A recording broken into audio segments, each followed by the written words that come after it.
Hey book friends, welcome back to the channel. Welcome to a book haul. It's been a while. And since it's been a while, I have a number of books to show you today.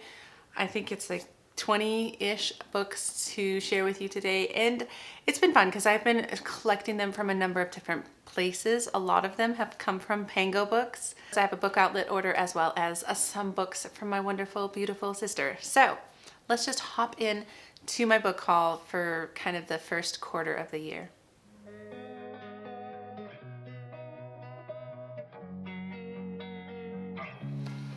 So hi, my name is Angie. Welcome to the channel if you're new here. Welcome back if you've been coming for a while.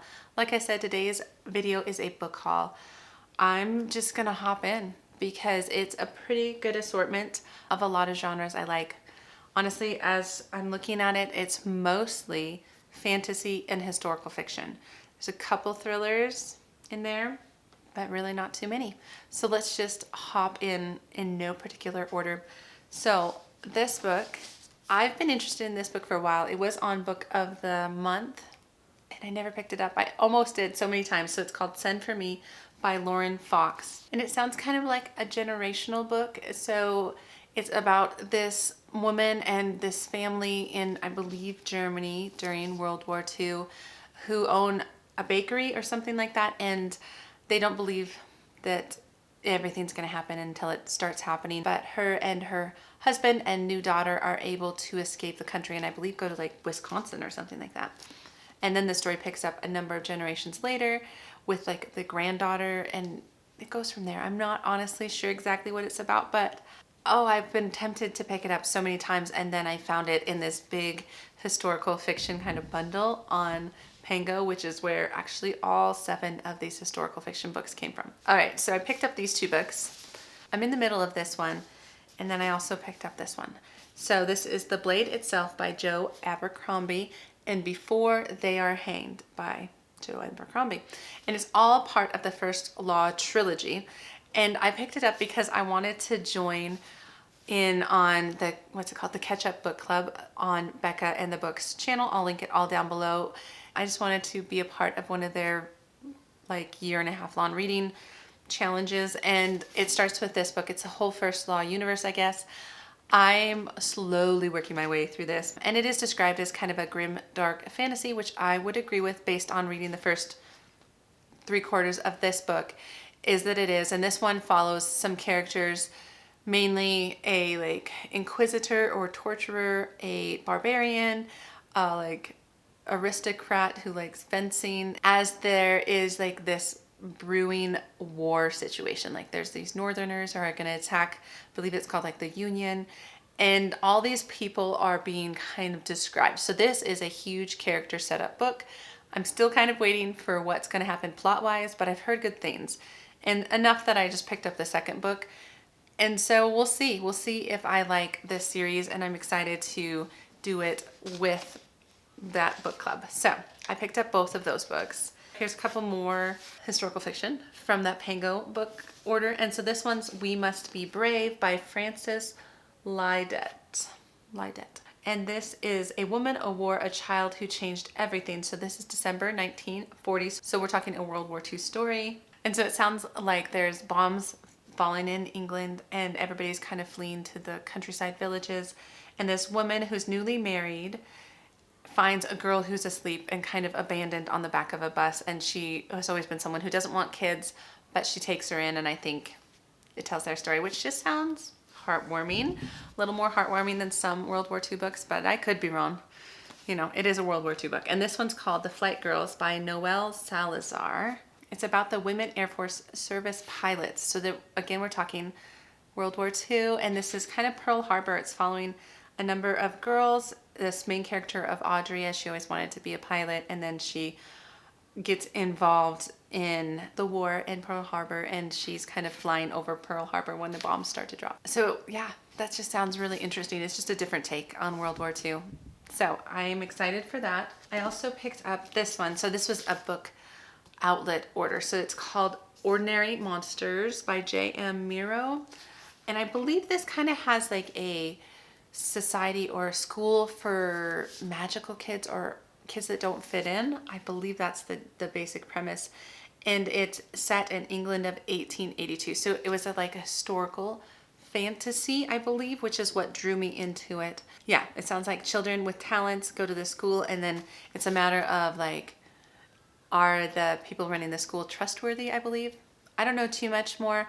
I've heard it is pretty slow going and character driven, so I'm hoping I really like it. And then I also have this book, In My Dreams I Hold a Knife by Ashley Winstead. So I've been recommended this by a number of different people who like dark academia, and that's really what led me to pick it up, because I'm curious more about dark academia.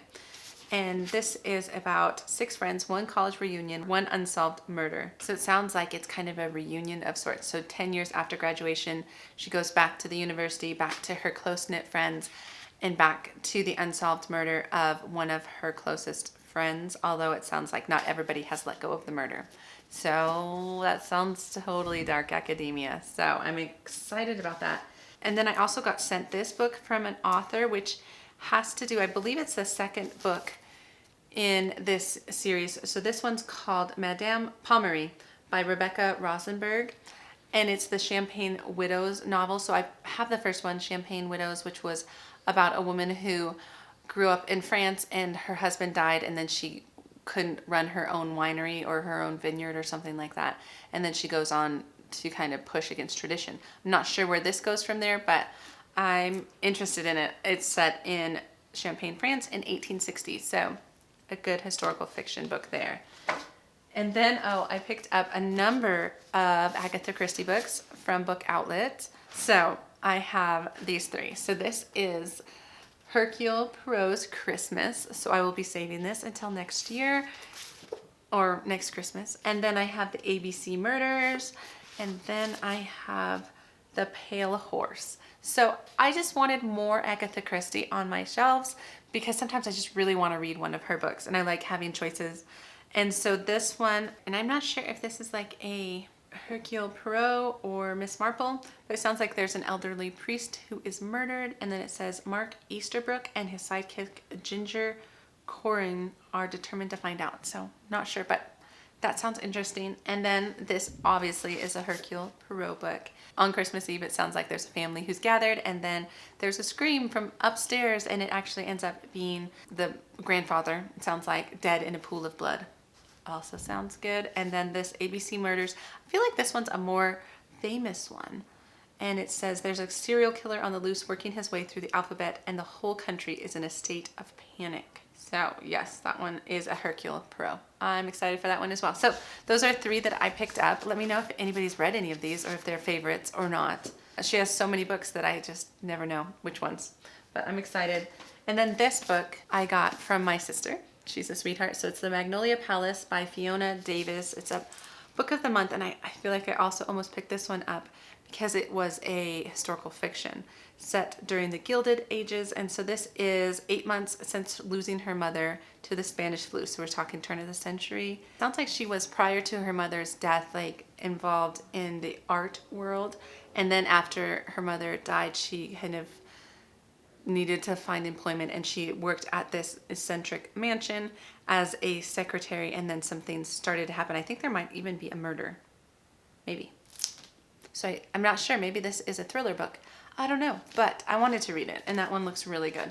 Like I said, I picked up a huge historical fiction bundle, and some of them I recognize, like this one, The Librarian of Auschwitz by Antonio Iturbi. I'm not quite sure how to say that last name, but this sounds like it's about this prisoner. So she is in Auschwitz, and something happens so that there's some books that have been smuggled into the prison, and she's kind of in charge of it and has to hide it from the Nazis, is my guess.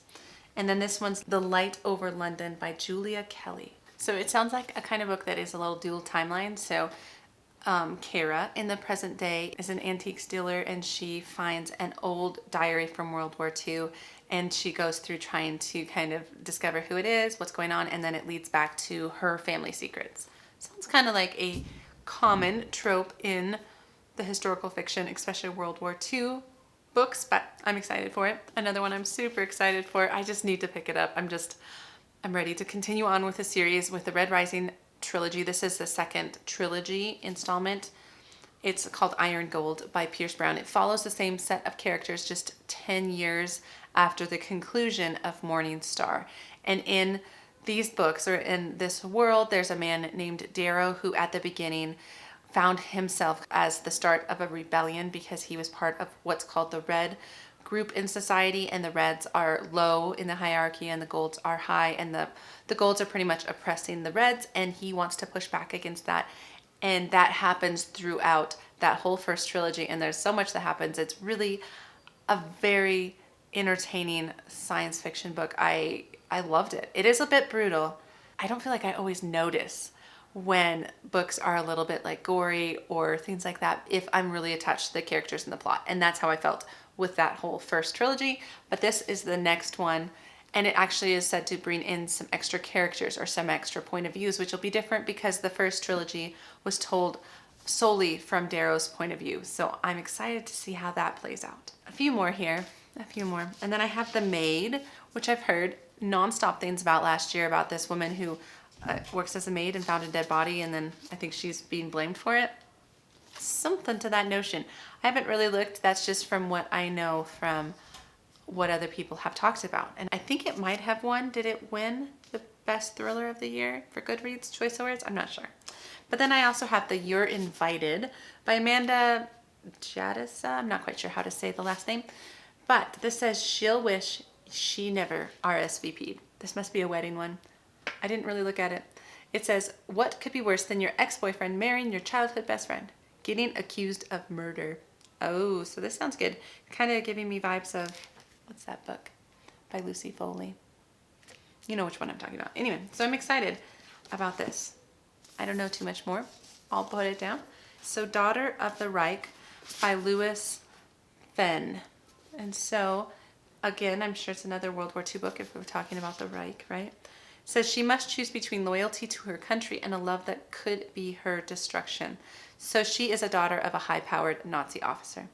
And then it sounds like she falls in love and has to risk big things for the man she's falling in love with and pick between her family and her new love. That sounds really good. It sounds kind of like just a different approach, again, to World War II.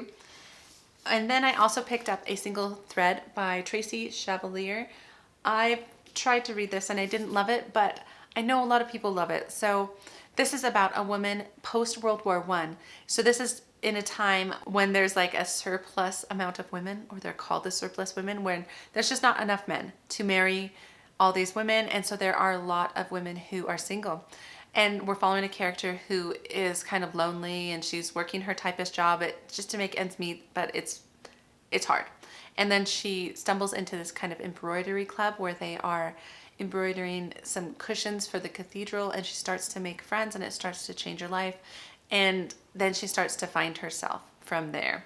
I've heard it's just an amazing story about friendship, and I really did enjoy that from the part I read, the friendship aspect of it. So that is A Single Thread. And then the last book I picked up also from Pango, that's the word, from Pango, because I want to try more sci-fi. I've been kind of curious about it, and this is one that is talked about a lot. And so this is Leviathan Wakes by James S.A. Corey.